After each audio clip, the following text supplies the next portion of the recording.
The world bleeds. A pandemic, swift and merciless, has brought humanity to its knees. Cities lie silent, draped in a shroud of fear. You stand in a makeshift infirmary, the air thick with despair, clutching a single vial. The last antidote. Your child, feverish and fading, gasps for air on a cot beside you. Across the room, Dr. Eris Thorne, the only mind brilliant enough to crack this plague's genetic code, also succumbs, his breath shallow, his scientific notes scattered uselessly around him. The fate of millions rests on a choice that will tear your soul asunder.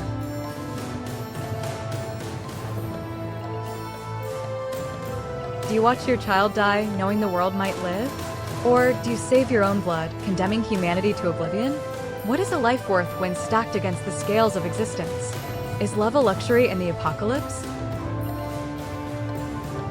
10, 9, 8, 7, 6, 5, 4, 3, 2, 1. This dilemma forces a brutal confrontation between individual love and utilitarian ethics.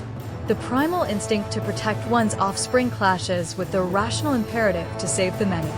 The psychological toll of choosing your child would be immense, shadowed by the ghosts of a dying world.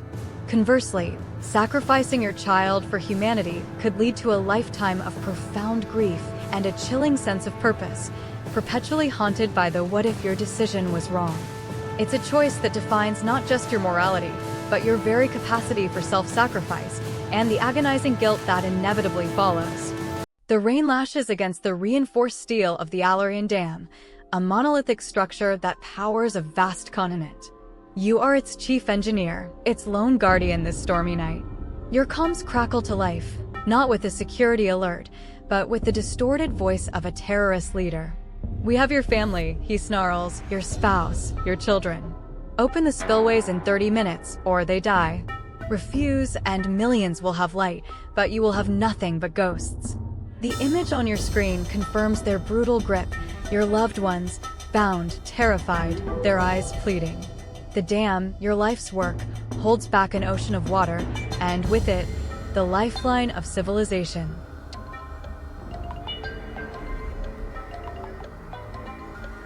Will you trade your family's screams for the silent hum of civilization? Is your oath to duty stronger than the unbreakable bond of blood? Who bears the burden of their deaths, the captors, or the one who made the impossible choice? 10, 9, 8, 7, 6, 5, 4, 3, 2, 1. This scenario dissects the conflict between public duty and private love, amplified by the immediate, horrific threat. Psychologically, choosing to save the dam condemns you to a future of profound regret and potentially self-loathing, a life lived knowing you sacrificed your family for a perceived greater good. The human brain struggles to rationalize such a loss, especially when it feels like a direct consequence of one's actions. Choosing your family, however, means living with the knowledge that you unleashed devastation, potentially killing countless innocents through flood or power loss, a guilt that could fester into a different kind of monster. It's a test of where your ultimate loyalty lies and what you can truly live with. 20 years. That's how long it took to build your empire, block by magnificent block. You are Elena Vashchenko, the celebrated architect whose iconic skyscrapers pierce the clouds of every major city. Your magnum opus, the Zenith Towers, stands as a testament to your genius. But late one night, a hidden algorithm in your old design software flags a critical structural flaw, one you overlooked in your youth. The calculations are undeniable. In precisely 10 years, the unique stress points will fail, cascading into a catastrophic collapse across all your major projects. Thousands, living and working within your creations, will perish. The secret is yours alone. Reveal it, and your name becomes synonymous with disaster, your legacy shattered, your freedom lost. Keep silent, and the world will sing your praises until the day your genius becomes a tune.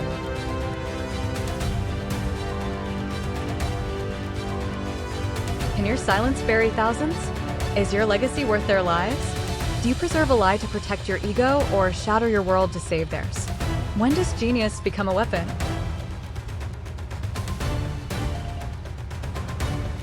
10, 9, 8, 7, 6, 5, 4, 3, 2, 1. This dilemma plunges into the dark depths of hubris, legacy, and the corrosive power of guilt.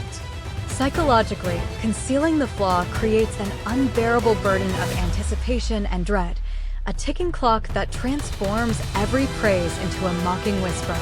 The brain might attempt to rationalize, to externalize blame, but the knowledge would slowly erode the self. Confessing, while catastrophic professionally and personally, offers a chance at redemption and the alleviation of that crushing guilt. The choice probes the limits of self-preservation versus moral accountability, forcing a confrontation with the true cost of an unchecked ego and the agonizing nature of delayed consequences. It asks if a grand legacy is truly worth its hidden, fatal price. Your loved one, once vibrant and full of life, is now a shadow, consumed by an incurable mental torment. Every day is a fresh hell, a relentless cycle of paranoia, hallucinations, and profound despair. Their eyes, once so familiar, now hold a vacant terror. You've exhausted every treatment, every therapy. Hope dwindles to a flicker. Then, a radical new technology emerges, the Mnemosyne protocol. It doesn't cure, but it promises peace. It can selectively, irrevocably, erase the neural pathways of all traumatic memories, all personality-defining suffering. But the cost is total. The person you knew, their very essence forged in joy and pain, would cease to exist. They would be calm, serene, but a stranger in their own body, a blank slate where a complex soul once resided. You have the power to wield this memory scythe.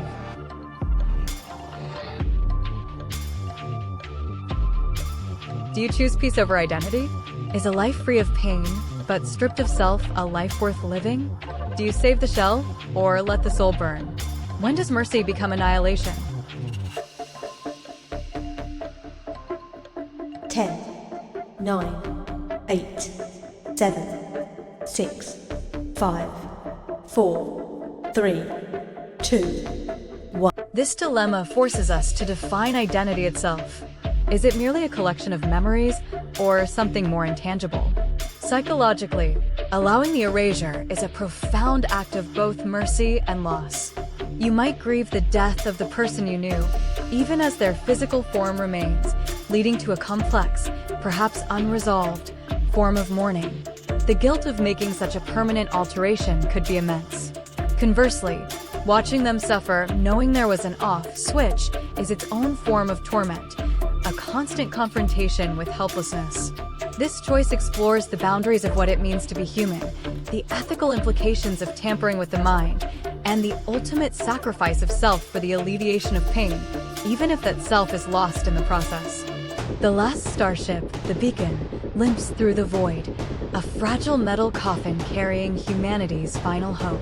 Earth is a forgotten ember, its ashes scattered across the cosmos. On board, the cryogenic chambers hold the last viable genetic material, the last scientists, the last dream of a future. You are the ship's captain, and a critical component, the Genesis engine, has catastrophically failed. There is only one solution, a specific, incredibly rare genetic sequence found only in your identical twin children, the last children born to humanity. One must be sacrificed, their body harvested, their life extinguished, to repair the engine and power the Ark to its new home. Refuse, and the Beacon, and all of humanity, will drift into icy oblivion. Their innocent eyes look up at you, identical, trusting. The weight of every unborn generation presses down on your heart.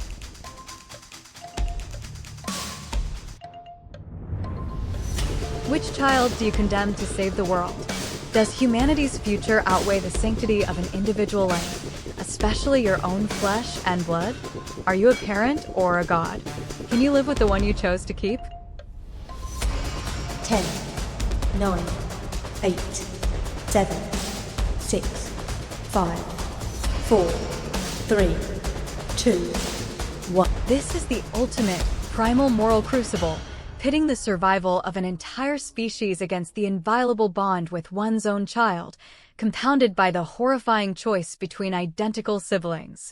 Psychologically, the decision is almost unthinkable. Choosing one child over the other would create an unparalleled trauma, a permanent psychic wound that no rationale could truly heal. The surviving child would carry the immense burden of being the chosen one, forever defined by their sibling's sacrifice. Refusing means a different kind of psychological torture. Watching humanity die, knowing you could have prevented it, enduring the accusations of those who perish.